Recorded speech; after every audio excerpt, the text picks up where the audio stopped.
자, 그러면 이제 저번 주에 이어서 이제 그 뒤에 저번 주에 제가 시와 이야기는 좀 여러분 이해가 쉬웠을 거고요.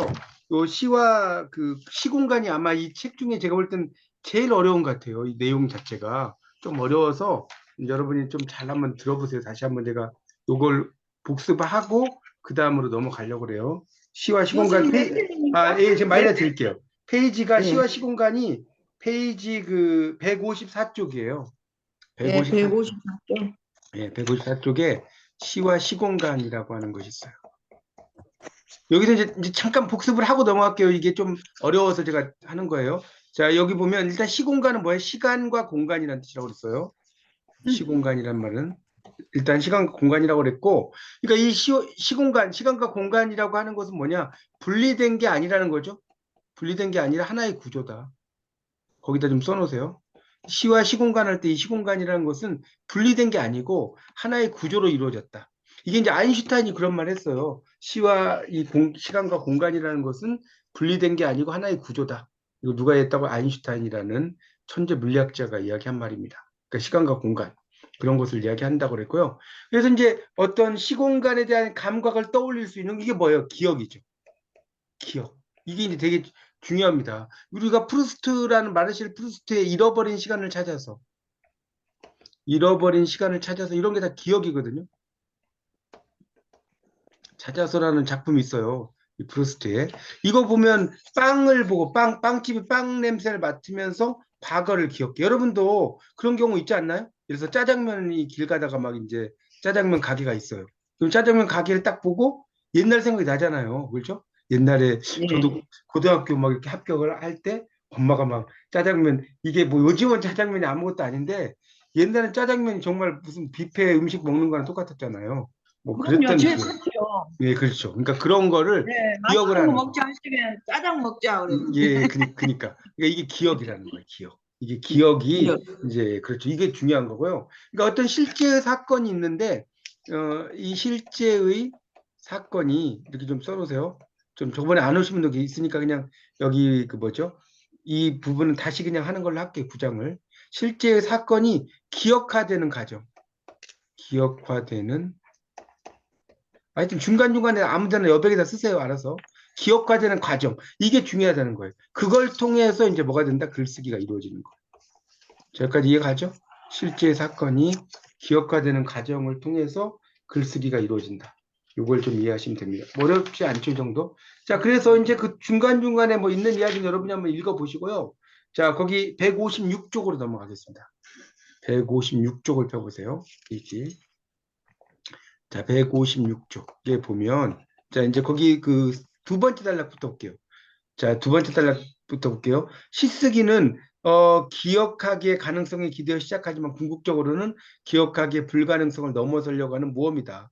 기록이나 일기에 쓰이는, 우리가 기록이나 일기는 여러분 옛날 일기 보면서 옛날 기억하잖아요. 그렇죠? 예. 그런 것들을 가지고 이제 그 쓰죠. 그런 것들을 가지고 쓰는데 이 기억하기라고 하는 것 자체가 또 어떤 것도 있는지 이건 제가 저번 주에 이야기했는데 경험하지 않은 사실에 대한 글쓰기. 거기 그 156쪽에서 157쪽에 황인찬의 레코드라는 시가 있을 거예요. 거기 예. 황인찬 157쪽에 황인찬 그 위에다 써놓으세요. 뭐라고 쓰냐면 경험하지 않은 사실에 대한 시쓰기. 이게 이제 중요한 거예요. 경험하지 않은 그런 사실에 대한 시쓰기라는 거예요. 지금 레코드라는 작품이 저번에 들으신 분 다시 복습한다고 생각하세요? 경험하지 않은 사실에 대한 그 시쓰기다. 그래서 다시 그 156쪽의 아랫부분에 보면 놓여 있다. 밑줄 치세요. 그 시의 첫째 줄. 물건이다. 또 밑줄 쳐보세요. 밑줄 쳐보세요.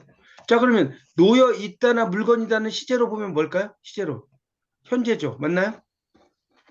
놓여 있다, 물건이다, 현재 아니에요?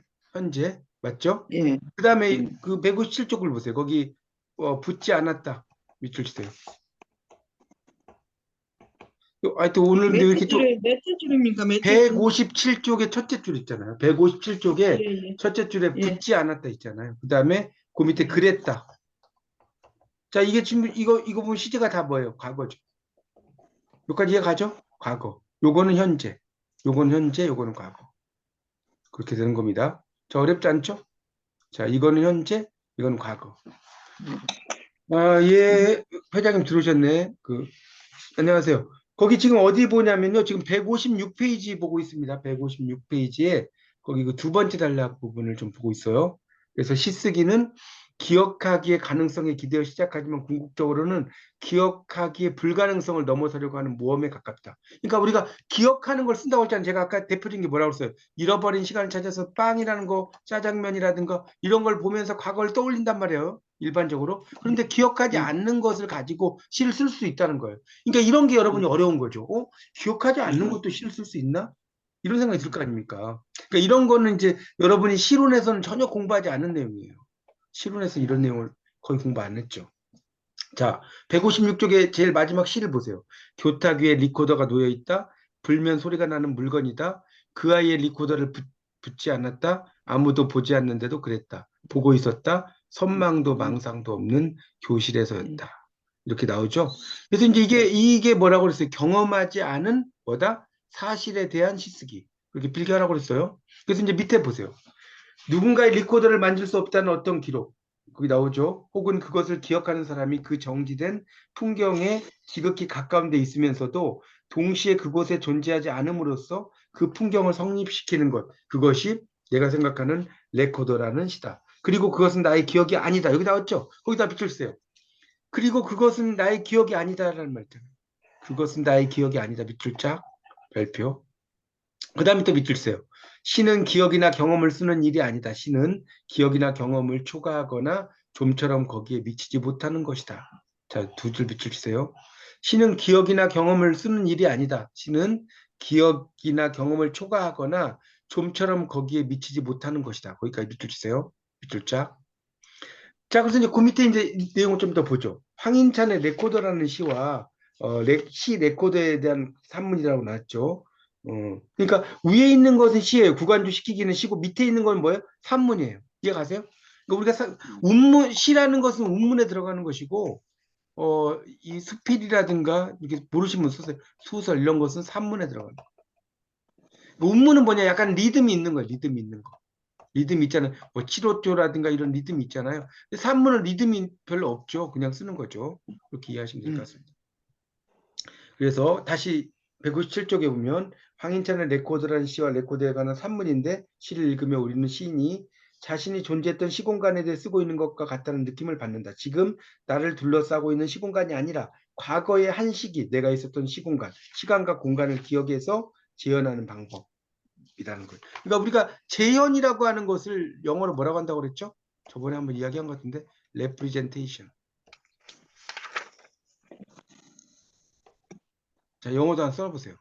representation. 이게 이제 재현. 재현이라는 것은 다시 드러낸다 이런 뜻이에요. 재현. 한자로 쓰면 두제자에다 나타나는 현자죠. 다시 나타나는 것을 말하는 겁니다. 자, 넘어가 보세요. 158쪽. 그래서 이 시는 이제 과거의 시공간을 기억을 해서 시에서 다시 재현하는 내용입니다. 그래서 158쪽 위에다 좀 써보세요. 158쪽 위에다가 이 시는 과거의 시공간을 이렇게 필기하시라고요. 기억하여 시에서 다시 재현하기. 자, 이게 이제 이 특징입니다. 과거의 시공간을 기억을 해서 시에서 다시 재현하기가 특징이다. 이렇게 보시면 됩니다.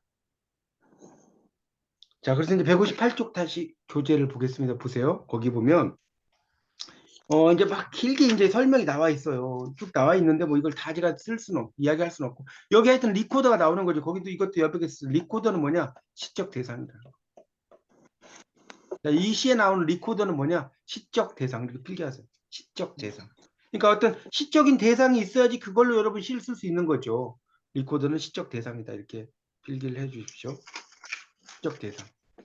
자, 거기 158쪽 두 번째 단락을 볼게요. 그래서 황인찬의 레코드라는 시는 작가의 산문에 따르자면 저녁의 교실이라는 시공간을 중심으로 구성되어 있다. 어느 학생 시절의 장면, 자 이렇게 나왔죠? 분위기 사건을 위해서 이제 결합이 됐다는 말도 나옵니다. 그래서 리코더가 있어요. 리코더. 그래서 리코더는 그 아이를 상기시키고 아무도 보지 않았는데 불지 않았다는 사건은 그 아이에 대한 나의 감정을 암시한다. 그 아이가 부럽고 만졌던 사물에 입을 대어보고 싶은 마음. 그러나 그것을 참는 마음. 그 아이에 대한 감정의 복잡함이 있다. 불면 소리가 나지만 불지 않는 채로 가만히 놓인 리코더는 부재하는 사건. 그러니까 아무것도 없으면 부재죠. 부재. 부재라는 게 뭐예요? 존재하지 않는다는 거 아니에요? 부재. 한자로 이렇게 쓰죠. 부재. 존재하지 않는다는 거예요. 존재하지 않는다. 여러분, 님은 같습니다. 사랑하는 나의 님은 같습니다. 이게 뭐예요? 이걸 뭐라고 하죠? 님의 부재라고 하잖아요. 님의 부재. 그렇죠? 그걸 이야기하는 거예요.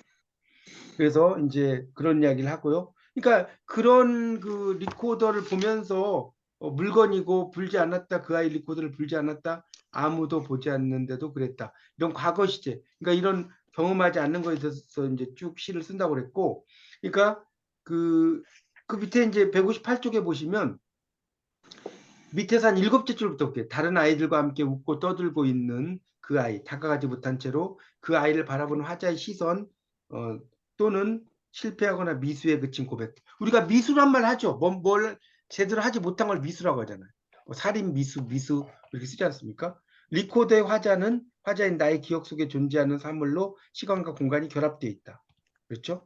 그래서 이제 시공간에 없었던 그런 그 사물을 시에 등장시킨다는 거예요. 리코더를 만질 수 없다는 나의 기록, 그 아이의 없음을 증명하는 사물이다. 그래서 이제 하여튼 제목은 리코더라는 걸 가지고 이제 이야기를 써는 거고요. 거기 159쪽의 그 두 번째 단락을 보면 시인은 리코더에 관한 기록이 자신의 실제 기억에 의한 것이 아님을 산문을 통해 고백한다. 그렇죠? 내 기억은 아니라는 거죠. 여기 나타나는 풍경은 뭐예요? 자신이 겪은 교실의 풍경이라기보다는 영화나 애니메이션 등에 재현되는 교실의 이미지를 재현한 것이다. 자신의 이 기억을 날조했으며 훔쳐오고는 했던 것이라고도 표현했다. 그러니까 거기다 다시 이제 밑줄 치세요. 경험한 것이 아닌 사실에 대한 시쓰기. 경험한 것이 아닌 사실에 대한 시쓰기. 이게 이제 중요하다는 겁니다. 그러니까 그 공간을 보고 있는 누군가의 눈과 귀, 또 현재의 시선에 의한 보기와 쓰기라는 또 하나의 사건성. 그러니까 누군가가 그러니까 그 공간이 있을 거 아닙니까? 그 공간을 보고 있는 누군가가 있겠죠? 그 공간을 보고 있는 누군가의 눈과 귀, 현재의 시선에 의한 보기와 쓰기다, 이런 말이죠. 자, 이게 그 공간을 보고 있으니까 이게 교실이 있어요. 그럼 교실에서 이제 어떤 아이가 이제 뭐 리코더와 관련돼서 이제 뭐 그런 걸 부를까 말까 하고 있어. 근데 그 아이를 내가 또 다른 아이가 다시 이 아이를 바라보는 지금 그런 내용을 지금 시화했다는 겁니다. 그런 내용이 지금 여기 나오는 리코더라는 그 시의 황인찬의 리코더라는 시다. 그러니까 이 내용은 이제 여러분이 한번 이런 정도로 이해하시고 나중에 이제 방송이 있을 거 아닙니까? 방송을 좀 들어보시면 좀 더 이해가 쉬울 거예요. 그러니까 이 정도로 이거는 하고 넘어가겠습니다. 자, 그 다음에 이제 시공간의 적층과 교차라는 내용을 보겠습니다. 자, 여기 여러분 적층이란 말이 상당히 어려운 말인데요. 자, 160쪽을 넘어왔어요. 자, 적층은 좀 한자로 써드릴게요. 자, 이게 적층이에요. 여러분 판소리가 적층문학이라고 들어보셨어요? 안 들어보셨어요? 이 적자가 뭐냐면 쌓을 적자예요. 쌓을 적자. 이 층자는 층이 층자예요. 그러니까 쌓아서 층위를 만든다. 이걸 적층이라고 합니다. 적층문학 이렇게 쓰는데 쌓아서 층위를 만드는 거 이걸 우리가 적층이라는 말을 쓰게 됩니다. 써놓으세요. 쌓아서 층위를 만드는 거. 이걸 적층이라고 하는데 이걸 결국 쌓인다는 거예요. 시간의 적층이라는 것은 그런 시간들이 쌓여간다. 이렇게 이해하시면 좀 더 쉽지 않을까 싶어요. 그래서 시간의 시간과 공간의 적층과 교차는 뭐 교차한다. 우리 교차로 있잖아요. 교차로. 그런 것처럼 뭔가가 교차하는 것을 이제 이야기를 한다고 볼 수가 있겠습니다. 시간과 공간이 쌓아간다. 이런 정도로 설명을 하시면 되겠습니다. 자, 그래서 이제 다시 보세요. 경험했던 시공간을 시 속에 다시 재현하는 일이 해소되지 않은 채로 남아있던 정서를 끌어올리는 거다. 맞죠? 이런 거를 저번 주에 한번 제가 설명드린 것 같은데 뭐라고 그랬죠? 쓰신 분 계셔. 추체험 기억이다. 우리가 추체험이라고 하잖아. 추체험이라는 게 시계추 있잖아. 시계추. 시계가 이 추가 이렇게 이쪽에서 이쪽으로 왔다 갔다 왔다 갔다 이렇게 하잖아요. 우리 체면수를 할 때도 추를 들 가지고 뭐 레더 선 이러잖아요. 그러니까 이 추를 보면서 그 과거 시간으로 이렇게 이제 쫓아간다는 거예요. 그런 추체험처럼 그렇게 보시면 될 것 같습니다. 그래서 시쓰기는 거기 160쪽에 한 6째 줄 정도 가면 끝에 시쓰기는 말할 수 없거나 자 여기 좀 밑줄 치세요. 시쓰기는 5째 줄 끝부터 말할 수 없거나 말하지 않았던 것을 말하게 해준다. 일상적이고 지시적인 언어로 말할 수 없었던 것을 시 언어가 다른 말하기 방식으로 말하게 하는 것이다. 거기 밑줄 좀 칠까요? 위에서 하나 둘셋 5째 줄 끝에부터 시쓰기는부터 것이다까지 이제 가죠. 시쓰기는 것이다까지. 자 그렇게 좀 밑줄을 쳐주시면 좋겠습니다. 시쓰기는부터 것이다까지 밑줄을 쳐주세요. 시쓰기는부터 것이다까지 밑줄 되셨죠? 자, 그래서 이제 그 다음 단락에 이제 보면 그 다음 단락에 이제 그 다음 단락은 그냥 넘어갈게요. 이건 이 정도 너무 복잡하니까 이 정도 넘어가고 그 다음에 또 하나의 시가 있어요. 이제 이건 제가 저번 주에 이 이야기는 안 했으니까 넘어가겠습니다.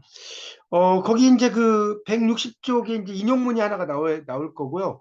161쪽을 보세요. 161쪽을 보면 인용문에서 밑에서 둘째 줄에 보면 의외성이란 말이 있을 거예요. 동그라미 쳐. 의외성. 이거는 삶의 의외성이다. 삶의 의외성 뭐냐? 예측할 수 없게 발생함. 자, 이게 이제 삶의 의외성이라고 필기를 해주세요. 삶의 의외성. 예측할 수 없게 발생하는 거, 삶의 의외성입니다. 그래서 우리 삶이라고 하는 것은 정말 우리가 원하는 대로 가는 게 아니죠. 그렇죠? 그게 또 삶의, 내가 이쪽으로 전혀 갈지 거라고 생각을 못 했는데 가버린다든가, 이런 게 삶의 의외성이거든요. 정말 인생은 알 수가 없죠. 우리 그 일본어에서도 뭐, 있진 아니까 오기루까? 진세와 와카라나이. 언제 무슨 일이 일어날지 인생은 알 수 없어요. 자, 이런 말이 있거든요. 있진 않으니까 없기도까 진세가 아깝나요? 그런 내용이고, 그 다음에 그 여러분 교재 162쪽을 보세요. 162쪽을 또 하나 보겠습니다. 자, 162쪽으로 넘겨보세요. 자, 162쪽에 시가 하나 나오죠. 하지연의 양양이라는 시. 우주적인 안녕. 자, 이거 하지연의 양양 그 밑에다가 좀 써볼까요? 양양이라는 그 제일 밑에 거의 밑에다가 죽음이라는 사건을 시로 표현하는 한 방법. 자, 이게 그 양양이라는 시예요. 하재연의 양양. 자, 그렇게 써놓으시고 들으십시오. 하재연의 양양이 그런 거다. 그래서 이제 그 162쪽을 보겠습니다. 162쪽입니다. 너는 자꾸 유성을 유성우라고 말하고 나는 너의 말을 고쳐주었다. 그런데도 너는 사람이 죽지 않으면 지구가 서져버릴 텐데 그래도 사람이 죽지 않는다면 너도 죽지 않았을 텐데 처음 보는 별이 한 개 떨어졌다. 아이의 그네줄에 목을 매단 친구가 꿈에 나온다. 내 생일이 그의 장례식이라 벽지에서 흰뼈가 되어 나온 날도 나의 생일이었고 올해 내 생일도 그의 기일인데 다른 친구는 그가 참 나한테 너무한다고 농담을 했던 벽지의 8월. 별이 떨어지는 걸 처음 본다고 너는 말했다. 그런데도 유성을 유성우라고 나는 자꾸 너의 말을 고쳐주지만 이런 시가 있어요. 그래서 이제 오른쪽에 보면 화자 내가 겪은 너의 죽음이라는 하나의 사건이 이 시를 촉발한 것으로 보인다. 거기다 밑줄 치세요. 163쪽에 첫째 줄 쭉 해서 보인다까지. 그 밑줄 치세요. 화자 내가 겪은 너의 죽음이라는 사건. 그래서 이 시를 창작할 때 여름이 겪었던 지인의 죽음 사로잡혀 있었죠. 죽음이라는 경험에 사로잡힌 상태에서 시로 만들어내기가 쉽지 않다는 거죠. 너무 강렬하기 때문에. 그렇죠. 그럼에도 마음을 기록해낸 열망으로 이제 썼다는 거예요. 그래서 경험적인 주체인 나의 실제적 경험에 대해 이야기하면서도 자 여기다 그 다음에 더 밑줄 주세요. 경험의 주체인 나의 실제 경험에 대해서 이야기하면서도 그러한 감정의 과부하 상태에서 떨어져 나오기 위해서는 어떻게 해야 할까? 여기까지. 그러니까 나의 어떤 실제 경험에 대해서 이야기했지만 이 감정이 과포화 상태, 포화가 지나치게 된 상태에서 어떻게 빠져나올까? 이런 걸 잘 썼다는 거. 여기 보면 상당히 슬픈 내용이에요. 시가. 여기 보면 벽제에서 흰뼈가 되어 나온 날. 그러니까 사람이 뭐 우리가 한 점 한 줌이란 말. 인생이라는 건 뭐냐? 한 점 한 줌이다. 그렇죠? 한 점에 한 점, 점 하나 찍는 거고 한 줌이에요. 한 줌 흙으로 돌아간다는 거죠. 사람이 이제 죽게 되면 이제 뭡니까? 그 죽은 몸을 이렇게 장례해서 소각을 하잖아요. 그러면 정말 한 줌 흙밖에 안 돼요. 그렇죠? 그런 걸 이야기하는 겁니다. 자, 그래서 164쪽 보세요.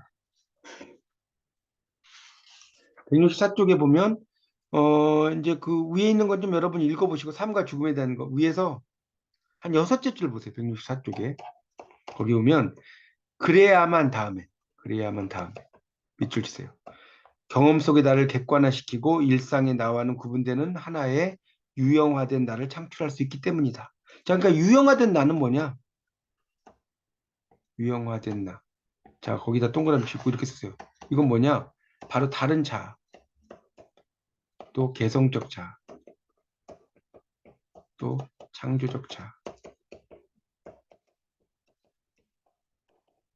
라고 할 수가 있다는 거죠.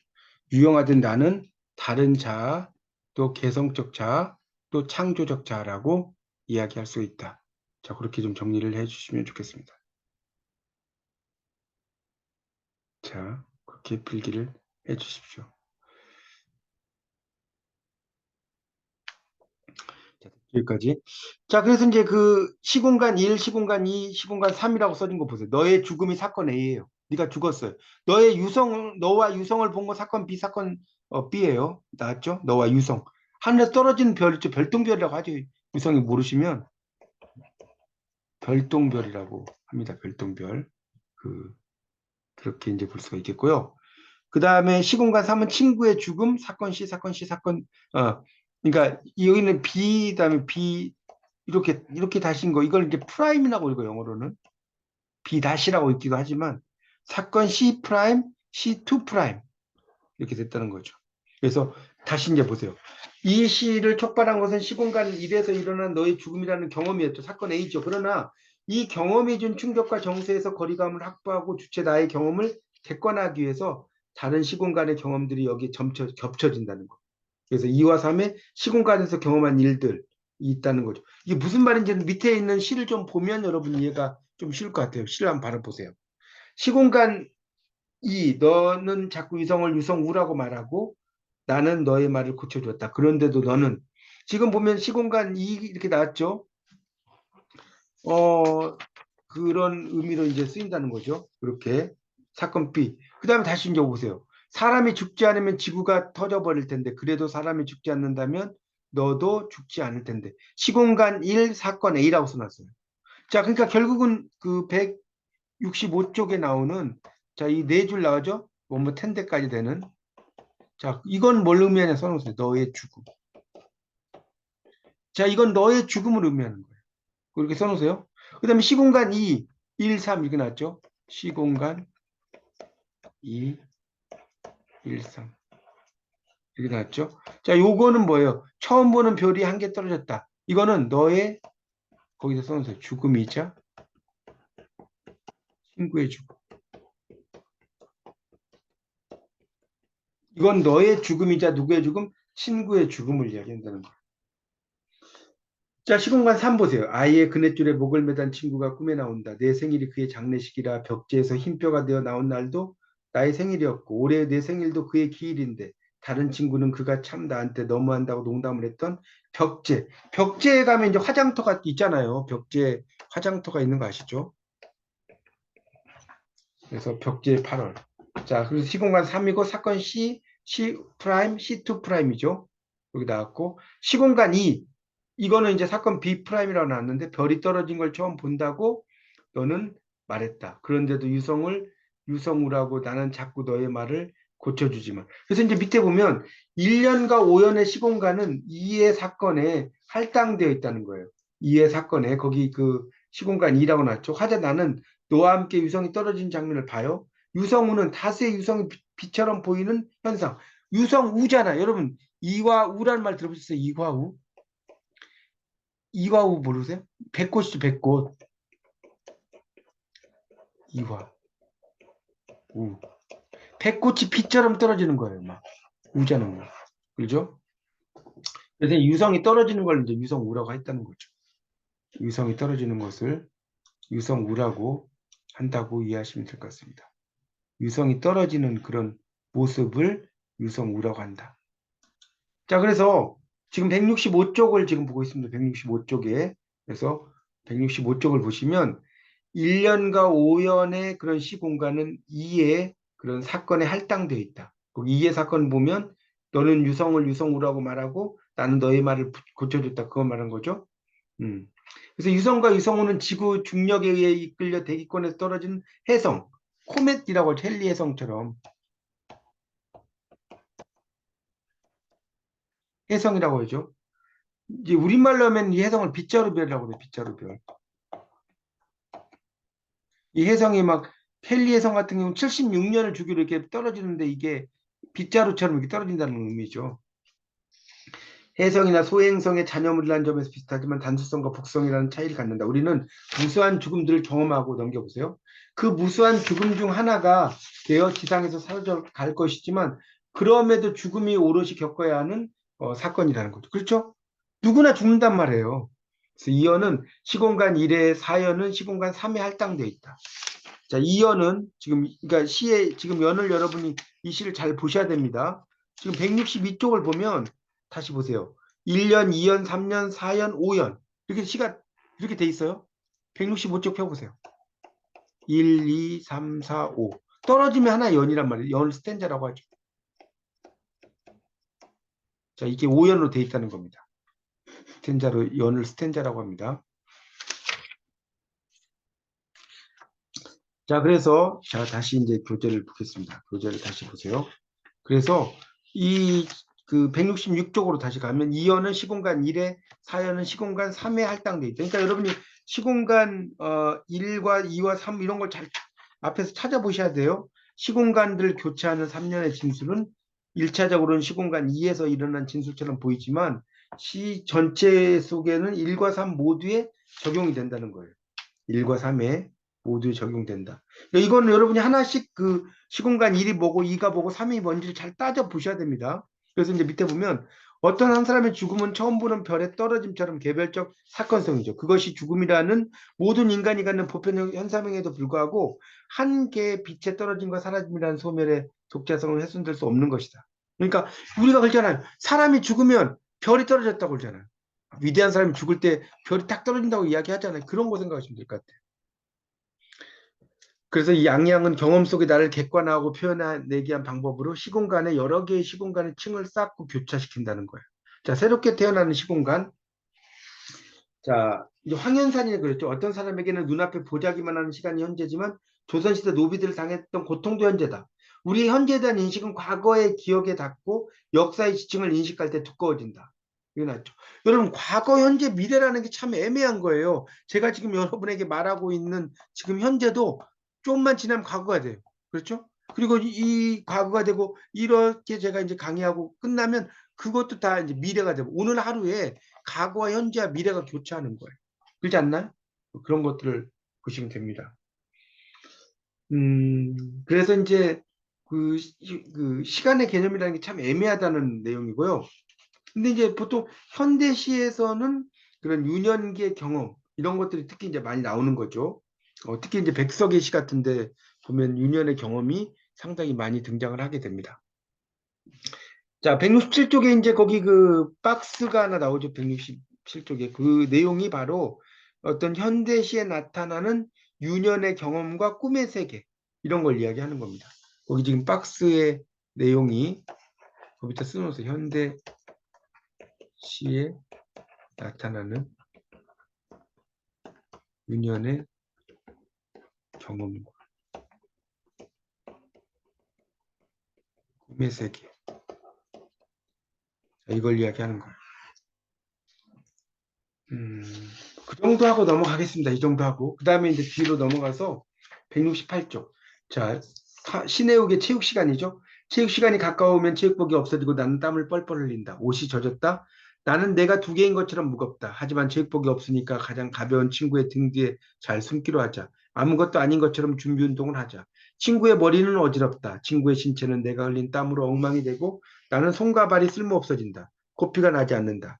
체육 시간이 계속해서 끝나가고 있다. 이제는 정말로 숨을 잘 멈추어야 한다. 체육복이 돌아오고 혼자 남겨지는 건 싫다. 숨고르기 같은 일을 혼자서 할 수는 없는 것이다. 그리고 이제 신의 체육 시간에 그 밑에 또 도플갱어라고 또 나왔죠. 그래서 눈을 비비고 다시 뒤를 돌아본다. 지나간 미래가 있다. 지나간 미래의 도플갱어가 나를 바라보고 있다. 지나간 미래의 도플갱어가 나를 바라보고 있다. 이렇게 써놨죠. 그래서 그 가만히 지켜봐주고 있어요. 가만히 나를 또 지켜봐주고 있다라고 설명을 하고 있습니다.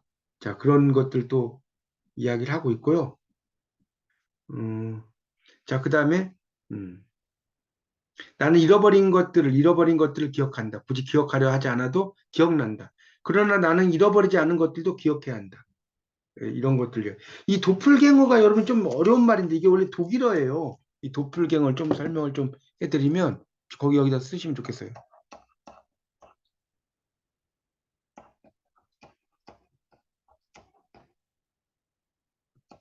이렇게 써요. 도플갱어. 그래서 누군가와 똑같이 생긴 사람이나 동물 따위를 비유적으로 이르는 말이에요. 누군가와 똑같이 생긴 사람이나 동물. 그러니까 다시 말하면 뭐냐? 이 도플갱어는 자신과 똑같은 대상을 바라보는 거예요. 자신과 똑같은 대상을 보는 거. 이걸 도플갱어라고 하는 겁니다. 좀 말이 어려운 말이 도플갱어라는 말 자체가. 하여튼 그래서 다시 이제 교재를 보시면 169쪽 체육 시간은 시인의 중학교 시절 체육 운동장이죠. 시간의 운동장. 이 작품의 시인의 산문 도플갱어의 도플갱어를 참고해서 보면 몇 가지 경험이 있다. 늘 책복을 가져오지 않은 친구에게 책복을 빌려 다니라 쩔쩔매며 조바심 치던 경험. 그리고 좋아하는 선배 엘이 운동장을 가로질러 가는 광경을 훔쳐다보다 영어 선생에게 체벌을 당하는 경험. 시인에게 체육복이라는 사물은 이해할 수 없을 만큼 상습적인 당황과 곤혹을 불러일으킨 대상이었다. 어쩌면 넘겨보세요. 이해할 수 없는 체벌이 아무것도 아니라는 듯 벌어지고 나서 학교 운동장, 시공간의 질서에 대한 부적응이다. 이런 걸 이야기하는 겁니다. 그러니까 체육 시간에 체육복을 안 입고 오면 막 혼나고 막 그러잖아요. 여러분도 아마 옛날 체육 시간 기억을 해보시면 아실 거예요. 그래서 이제 그 그러나 또한 동시에 체육복은 일진이다. 체육부장인 선배의 멋진 체육복 차림, 체육 시범을 보이는 장면에 대한 선망도 불러일으킨다는 거예요. 15세 내가 겪는 곤혹과 아픔과 조바심 이런 것들을 이야기하기 위해서 체육 시간을 이제 상정을 했고요. 170쪽의 두 번째 단락. 그래서 이제 그런 체육 시간에 관련된 그 내용들을 쭉 시에다가 이제 이야기를 한 거라고 보시면 될 것 같고요. 밑에서 둘째 줄 170쪽에 밑에서 둘째 줄 보세요. 170쪽에 밑에서 둘째 줄 보시면 사실적 경험이죠. 이 시에 제시되는 새로운 감각적 경험을 통해 친구와 하나가 되고 나의 신체가 사라질 수 있는 것 같은 초현실적인 경험, 초현실적 경험으로 이동한다. 이게 나왔죠? 그리고 이제 그 171쪽의 둘째 줄 지나간 미래처럼 주체를 동그랗게 감싼다. 잃은 것과 잃어버리지 않은 것, 있는 줄은 몰랐으나 있었던 것들에 대한 다시 기억하기를 통해서 주체가 경험한 공간이 새롭게 태어난다. 이렇게 나왔죠. 그러니까 지금 우리가 일상적으로 알고 있는 체육 시간의 풍경을 쓰는데 그게 이제 우리가 일상적으로 아는 어떤 수준의 내용보다 훨씬 더 심도 있게 썼다는 거예요. 쉽게 말하면 이 시가 그걸 이야기하는 거죠. 그런 그 체육 시간의 경험을 통해서 어떤 그 시인의 선망 이런 것을 불러일으킨다는 거예요.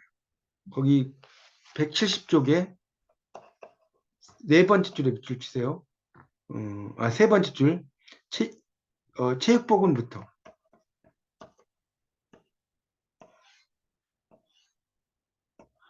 그래서 체육복음부터 하다까지. 그렇죠. 학교 일진이자 체육부장이 선배의 멋진 체육복 차림, 체육 시범을 보이는 장면에 대한 신의 선망 같은 것을 불러일으키는 사물이다라는 그런 이야기가 또 나오고 있죠.